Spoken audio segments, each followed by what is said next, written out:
Can you believe it? Here I am, starving, and you're spending ages chatting on your PC? What a life. Blake barged into my room, not bothering to hide his surliness as he questioned me in a low voice. Right now, I'm in the middle of a video conference call. With no effect, I looked at Blake, hoping he'd understand I can't let our client hear this conversation. I'm telling you I'm hungry. Why are you ignoring me? Stop wasting time with useless talk and get to it. In a panic, I tried to mute my mic, but Blake is already stomping over. Hey, don't you dare ignore me like that. A sharp pain shoots through my foot.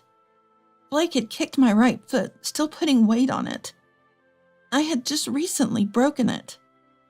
Even with the cast on, Blake didn't hesitate to strike my foot.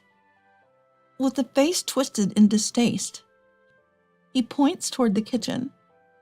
The one who finally spoke to Blake, who only cared about his own meal, was me. My name is Samantha. I work as a company employee. I met Blake through work when I was 26 and we started dating. He was 10 years my senior, but I was drawn to his mature, calm demeanor and his kind nature. During our relationship, Blake was always gentle. We hardly ever argued. Without any major issues, we got married after 2 years of dating. On our wedding day, I felt what could only be described as the happiest moment of my life. But the very next day, Blake's attitude changed completely. I had to work late, so I rushed home after a quick stop at the supermarket. Blake had already returned and was relaxing on the sofa, watching TV. I'm home.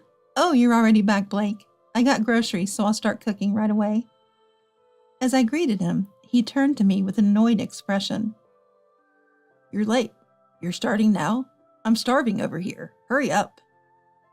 I was stunned. This was nothing like the Blake I knew.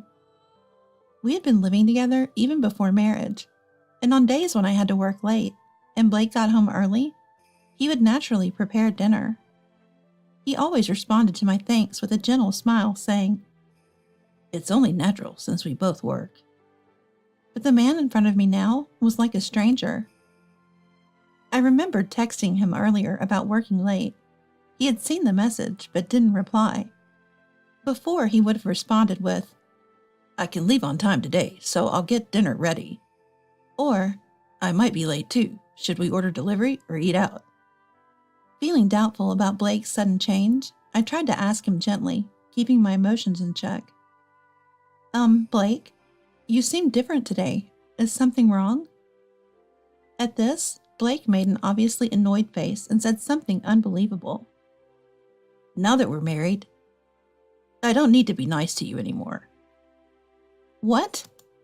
I was dumbfounded and couldn't comprehend his words. Seeing me like this, Blake burst out laughing. That's right. It was nice before we weren't married yet. Haha. But now that we're married, you're mine. From today, you are my slave. That's decided. What are you talking about? I was utterly shocked by Blake's words. Oh, and you haven't done the laundry or cleaning yet. Of course, you should do all of that. And make dinner within 20 minutes. Hey, don't just stand there. Get moving. Shouting this, Blake turned back to the TV, ignoring me completely. With my head in a whirl, I somehow managed to do the housework. I was hungry after work too, so I tried to calm down while cooking. But he complained about my cooking, saying it was bland and awful. When I ran the washing machine, he got angry about how I folded the clothes. When I finally got a moment to rest, he demanded a massage from me. Exhausted in body and spirit, I couldn't refuse his domineering attitude and did as he ordered. Rather than anger at his terrible behavior, I was more bewildered by his drastic change. Even while I massaged him, he complained, You're too weak, clumsy. The next day and the day after, Blake treated me like a slave. I hoped he might return to the kind Blake I knew, but there was no sign of that. Unable to bear Blake's treatment any longer, I naturally considered divorce. However, my parents had died in an accident when I started working, and I had no other relatives to rely on. I had sold my family home when we got married. We didn't have a wedding, but we had spent a significant amount on the move and appliances. If I left right now, I'd have to live in a hotel until I found a place, and I had no idea how much it would cost. So I decided to secretly prepare for divorce, planning to confront him once I had a new place to live. Even then, Blake continued to hurl abuse at me daily. No matter what I did, he yelled at me, always saying, "I'm guiding an inferior wife. It's for your sake." But all I felt was disgust. Once, when Blake came home late without any contact, I had already eaten dinner and taken a shower. He said upon returning, "Why did you eat without me? A woman should wait for her man. Samantha, you're really the worst wife." He hurled various sarcastic remarks at me. His cruel words almost made me explode, but I desperately held back, planning to leave as soon as I was ready. Just until I find a new place. I kept telling myself like a mantra. This was a situation for a while. That day from the morning, I was met with Blake yelling, "Hey, this shirt is wrinkled. Can't you even iron properly?" I had fallen asleep exhausted, forgetting to iron. Hating myself for letting Blake get the better of me, I quickly ironed the shirt and prepared to go to work. While I opened the front door, it was raining outside. Our apartment is on the second floor, so I used the stairs. That day, as I walked the familiar path, I slipped and fell on the wet stairs. My body made dull sounds as I tumbled down the ground to the first floor. Overwhelmed by the pain in my leg, I writhed in agony. It was an intense pain I had never experienced before, and I knew something was seriously wrong. Then I saw Blake coming out of the entrance, so I called out to him for help. "Blake, I fell and hurt my leg. I can't move. It hurts so much." Blake frowned when he saw me. "I might be late for work because I waited for your ironing. You'll be fine. I'm going to work." He said this and passed by me with a heavy sigh. "You've got to be kidding me." Tears of disappointment in Blake and pain from my leg started flowing. Then a resident from the first floor, hearing the noise, came to check and called an ambulance for me. The examination revealed that I had fractured my right leg. I underwent surgery and had to wear a cast, resulting in a few weeks of hospitalization. During my hospital stay, Blake only visited once, and he didn't come out of concern, but to complain. "Overreacting with surgery and hospitalization for a fracture? You are my slave, so get back and do the housework. Seriously, you even called my office, making others go there and check on you. You cause all this trouble and don't even apologize." He spat out these words and left without listening to anything I had to say. I knew it, but not a word of concern for me came from Blake's mouth. I had called his office because I couldn't reach him on his mobile phone. I needed to inform him since I would be away from home for a while, or else he would be furious. I sighed many times, but life without Blake was stress-free and happy. Determined to divorce him after my discharge, I focused on my treatment. When I returned home, the place was a mess. Apparently, Blake had barely done any housework. Though I expected it, I was surprised he could live in such a state. I still had my cast and couldn't move as I wanted, but I started doing the housework little by little. My company had switched me to remote work, understanding that commuting would be difficult with my injury. A few days after my discharge, while I was on a video conference call, Blake slowly opened the door and entered. "Here I am, starving, and you're just chatting on your PC." I couldn't let my client hear this and glared at Blake. He turned red and shouted, "What's with that look?" I reached for the mouse to mute the mic, but Blake stomped over to me. "Don't you dare ignore me." He kicked my right leg, still in its cast, and even stepped on it with his full weight. "Hey, slave, get started on the food, useless." Blake kept kicking my leg while yelling. My leg not fully healed was kicked, and I let out a groan of pain. Oh! Causing me trouble and flirting with other men. You still don't understand who you belong to. Then the person on the video call sternly said to Blake, Is that all you have to say? Blake looked surprised and turned to the PC. There was a man on my video call, Mr. Smith, my client. You are. Seeing him, Blake started shaking. Mr. Smith was from the company my firm and Blake's firm dealt with, and he was Blake's direct supervisor. Mr. Smith, are you on a video conference call right now? Blake asked in a trembling voice. In fact, my company and Blake's company had a business relationship, and Mr. Smith was Blake's direct supervisor. Mr. Smith told Blake, That's right, but I heard you took caregiving leave to look after your wife, who is struggling with a broken leg. It doesn't seem like it, though. His voice was filled with anger and disappointment, even through the screen. Yes, Blake had been off work for the past few days, claiming to care for me, but in reality, he was just sleeping at home. He didn't care for me or do any household chores, just lying around watching TV. No, I've been taking care of her. I just got a bit angry because she was ignoring me and talking to other men. Blake, sweating, made a flimsy excuse, but Mr. Smith slowly shook his head. Who would believe such an excuse? Even if we can't interfere with domestic affairs, like how you treat Samantha, taking caregiving leave under false pretenses is unacceptable. Mr. Smith glared at Blake and told him to leave the room immediately, as he was disturbing the meeting. Blake, his face pale, left the room as he was told he was a disturbance to the meeting. Mr. Smith and I agreed to have another video conference call on a different day. He strongly warned me about the possibility of Blake getting violent again, and I thanked him as the call ended. After the call, Blake, furious, accused me. If my reputation suffers because of you, Samantha, I was just about to get a promotion. If I lose that opportunity, it's your fault. Don't drag me down, you slave. If it were the old me, I would have been terrified of Blake's demeanor and would have just apologized and waited for him to calm down. But the scene I had just witnessed gave me strength. Remembering how Blake trembled in front of Mr. Smith, I felt this was my chance. I let out a loud sigh so Blake could hear and said coldly,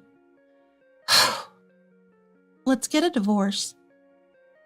I had already found a new place and was planning to bring up divorce today or tomorrow anyway. Blake looked shocked for a moment, but then laughed mockingly. Where will you go, Samantha? You have no parents or relatives to rely on. You have no choice but to live as my slave. Instead of joking around, go ahead and explain to Mr. Smith that I'm not the bad guy. This is no joke. I can't live as your slave. I've been prepared for a divorce from you for a long time. I'm ready now, so let's divorce. When I said this calmly, Blake realized I was serious and got angrier. Don't joke around, Samantha. I will never allow a divorce. Do you think I was kind to you for 2 years for nothing? I finally got a slave. I won't divorce. Want to be kicked again? If you don't agree to the divorce, I'll send this recording of your abusive language to Mr. Smith. That will do more than just ruin your promotion. Your company is strict about compliance. What? You recorded me? Blake was shocked and wide-eyed. Yes, but I won't tell you where I hid the recording device. I don't want you to take it. It's pointless to try to force me to tell you. If you touch me now, I'll call the police immediately. After I firmly declared this, Blake thought for a while and then, as if giving up, blurted out. Fine. I don't want to be with a jinx like you. Let's divorce. Leave in a few days. I'll stay in a hotel, and when I come back, you better be gone. After saying this, Blake left the house. I sighed in relief, smiling. Good. I can finally get a divorce. In fact, saying I had recorded it was a lie. It was a spur-of-the-moment fib because Blake was more resistant to divorce than I had anticipated. But the bluff worked, and I was able to get the divorce, which filled me with joy. I packed my things in the next few days, and after the cast was removed, I successfully contracted a new place. After filling out my part of the divorce papers, I left them on the table at home and moved out. Soon after, I received a text from Blake. I filed the divorce papers. Feels refreshing to be rid of a terrible woman like you, Samantha. Ha ha ha ha. Just so you know, don't send that recorded audio to Mr. Smith or anyone else. I didn't reply, but blocked Blake and set my phone to reject his calls. And so, my short marriage with Blake came to an end. Blake probably just wanted a slave who would do everything he wanted. What does he think people are? He probably thought that without parents, I would just obey him and not run away once we were married. During our relationship, I never noticed Blake's true nature. If only I had realized before getting married. I was disgusted with my inability to judge men. I thought I'd had enough of romance for a while. 3 months had passed since my divorce from Blake was finalized. My leg had completely healed, and I was able to commute to work every day. That day, as usual, I finished my work and left the office. Then, a short walk from the office, someone called out, Samantha? Surprised, I turned around to see a man with a pale face. Blake? It took a moment to recognize him, but it was unmistakably Blake. He used to be healthy looking, slightly overweight, but now he was emaciated. Regardless of his appearance, I didn't want to see Blake again, so I felt disgusted that he had ambushed me. Did you ambush me? Please stop, it's annoying. But you won't answer my texts or calls. I had no choice but to wait here. I don't even know where you live now. I just wanted to see you so badly. Blake's voice was different from before, lacking energy and sounding weak. So what do you want? You must have an important reason to see me like this. I have nothing to do with you, though. To my cold question, Blake, his face contorting as if he might cry, said, Help me. Huh? Why should I help you? No, thank you. I said that and tried to leave, but Blake desperately tried to stop me. Please, just listen to me, he pleaded. I had no intention of listening and walked away, but Blake started talking on his own. You know, after we divorced, I remarried a young woman named Madison. Apparently, after our divorce, Blake's promotion fell through, and he met Madison, a woman in her 20s, while drinking at a pub. Madison was incredibly cute, and they quickly started dating and got married within a month. But after we married, Madison changed. She became extremely possessive and emotionally unstable. If I try to instruct her, she cries hysterically. I can't handle her. Blake, with a vacant look in his eyes, continued. To that, I couldn't help but smile and say, Oh, changing after marriage, just like you. A match made in heaven. I'm glad you found a suitable wife. It's not good at all. She's constantly texting and calling me, even at work. If I don't reply or answer, she cries and gets angry, and then suspects me of cheating. She even showed up at my workplace. Even as he spoke, Blake's mobile phone kept ringing. You know, I thought Madison would be just like you, always obedient. Madison also said she was estranged from her parents, but what a mistake. I can't live with such a hysterical woman. Blake intended to make Madison his slave, too. I felt nothing but contempt for Blake's incorrigible nature. Blake, your way of thinking is despicable. What do you think women are? You've gotten your just desserts. That's karma for you. Is that all? I'm leaving now. Wait a minute. I realize now that I prefer an obedient woman like you. Let's get back together. I can't live without you, Samantha. Anger rose in me at Blake's delusional words. Don't be ridiculous. I stayed with you only while I prepared for a new place and moving expenses. I'd just avoid provoking you to not get hit or suspected. I never considered myself your slave. Who would ever reconcile with someone like you? As I shouted this, a woman came running towards us saying, "Found you!" Blake's face froze upon seeing her. Madison. It seemed this woman was the notorious Madison. She was indeed cute, but her eyes were bloodshot. "Blake, why aren't you answering my calls? I always tell you to answer immediately." She screamed in a shrill voice. How did you know I was here? Blake asked, trembling.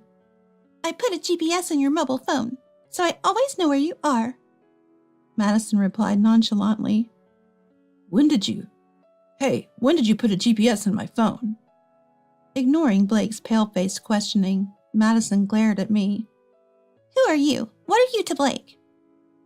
As I hesitated, about to respond, Madison pressed Blake. "Are you cheating on me? Answer me." Blake looked at me pleadingly, but I had an idea.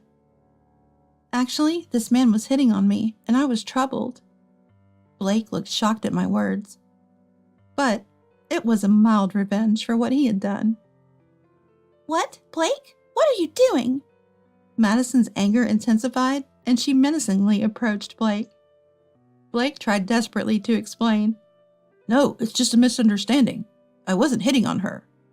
But Madison wouldn't listen. Then Madison snatched the mobile phone from Blake's jeans pocket and quickly reset it. All the data was erased, and Blake, in a voice of despair, said, No way. That phone had all my contacts for work. "You're the one at fault for hitting on her. No more allowance for you," Madison shouted, pulling a stunned Blake away from the scene. After that, Blake became famous at his company for frequent suspicion-filled calls from Madison and her occasional intrusion being stopped by security. Tired from his marriage, his work performance suffered, and he was eventually demoted, as I heard from Mr. Smith, Blake's boss. Even in his new position, the frequent calls from Madison continued, making Blake's new environment uncomfortable. Meanwhile, I was approached about a promotion to section chief after a project I proposed at work received good feedback. Although I was tired of love, I was recently invited to dinner by the hospital director where I did my rehab. I don't know if it'll lead to a romance, but I want to carefully judge this time and seize my happiness.